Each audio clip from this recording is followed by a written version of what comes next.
Et après, il y avait Joris, et il racontait qu'il était allé chez son cousin, mais qu'il avait oublié son bonnet. Alors après, quand il est retourné dans la maison où il y avait sa tante, eh ben, elle lui a dit qu'elle avait vu son bonnet. Ben, en fait, il n'y était pas. Et du coup, les autres, eh ben, ils lui ont pas dit. Mais le lendemain, quand il est arrivé à l'école, eh ben, il était dans son cartable, son bonnet. Eh ben, ça me fait vraiment une belle jambe tout ça. Pourquoi tu dis que ça te fait une belle jambe? Parce que ça me passionne. C'est vrai? Non. Tata l'espouf. Aujourd'hui, l'expression ça me fait une belle jambe.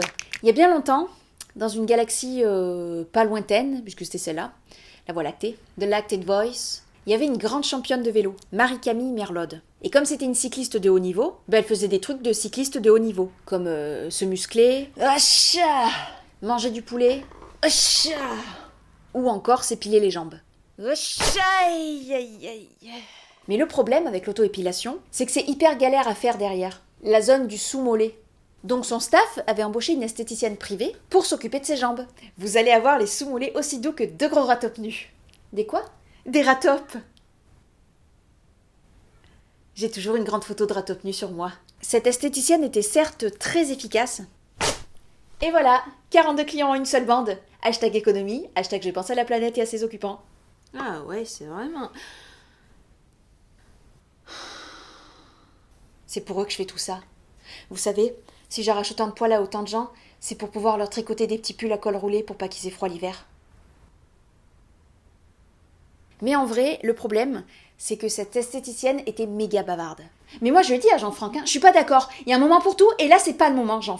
Alors, il me dit, oui, mais bon, tu pourrais quand même laisser une seconde chance. Une seconde chance que je lui dis. Mais ça fait combien de secondes chance que je te laisse, Jean-Franck? À votre avis, ça fait combien de secondes chance que je lui laisse? Je sais pas, 4? 72! À un moment, j'en ai eu assez.